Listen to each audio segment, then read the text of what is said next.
All right, I was just watching Screen Junkies have their live stream about the Star Wars situation.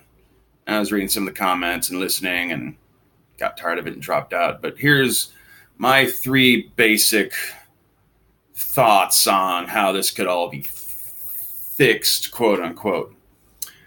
One, stop associating trolls with whoever's being honestly critical of the movie. That's artificial.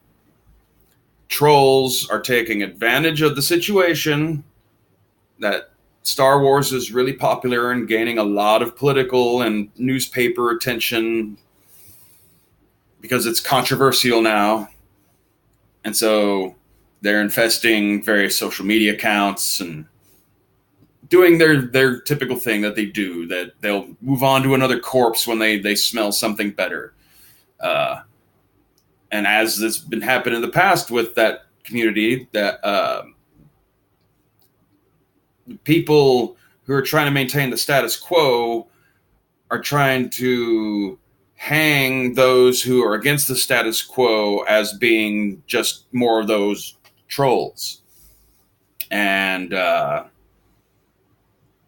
this makes it easier to keep the dividing wall that's kind of occurred between the fan community and of Star Wars going, because what I really notice is that there's really zero real engagement between the top players. You'll never see Screen Junkies have Ethan Van Sciver or Jeremy from Geeks and Gamers on one of their episodes to come and just try to talk this out and have a reasonable discussion. Nah, that ain't gonna happen because those guys are trolls. They have nothing good to say. And so, two, celebrities stop being on social media, or if you're going to use social media, use a fake name or account or something. Don't be yourself on social media. Back before social media was a thing, celebrities seemed to be rather concerned with the idea that there might be dangerous stalkers out there in the world who will harass them if they could find out how to get hold of them, send them letter after letter and come to their house and be waiting outside with an axe. And so, like, they wouldn't go out abroad and like making big fucking public deals about who they are and where you can find them.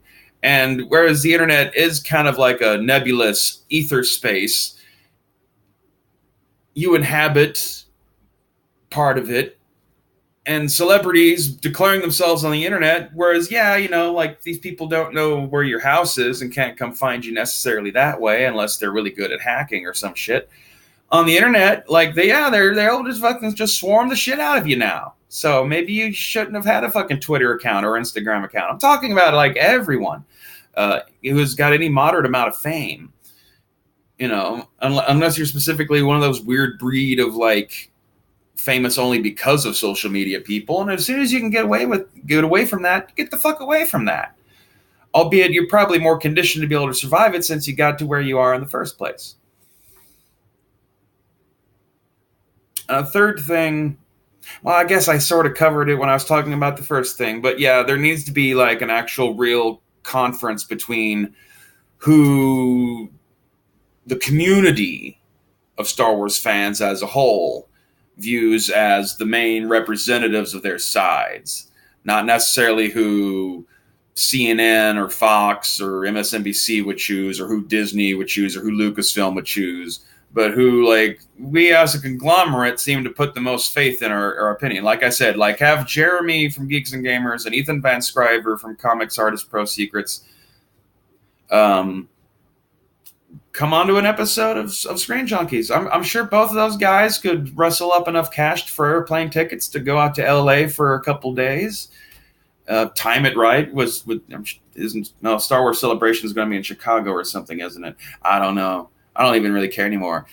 I'm not on the boycott camp at all, but I just have not had any interest in seeing Solo. Just genuinely, it has not been enough time.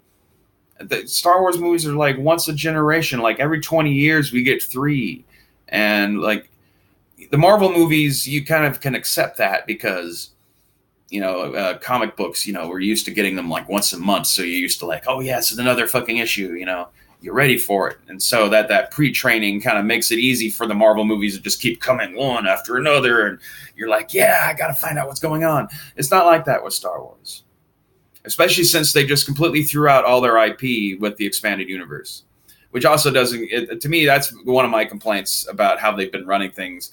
They threw out their entire vision of how to carry the timeline forward, and they very obviously have had bad problems carrying the timeline forward.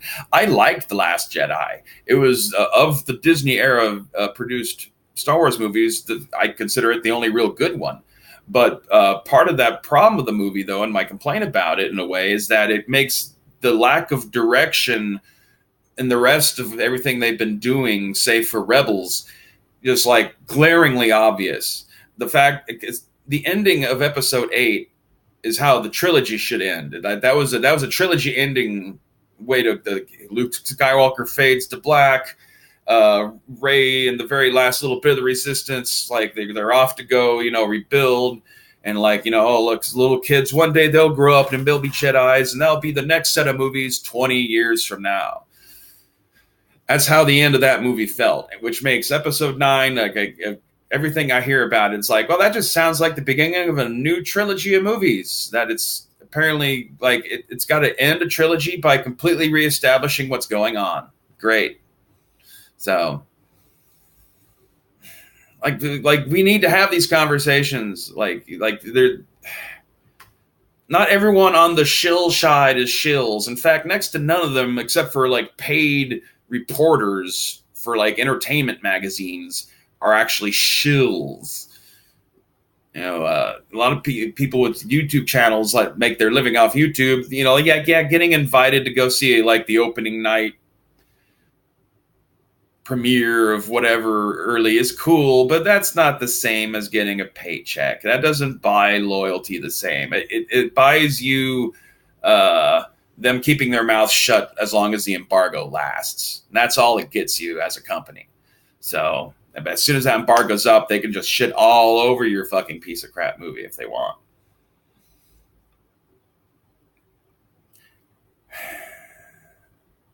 So in summary, can I remember all my points? Oh well. I guess that in and of itself is a metaphor that this is all pointless.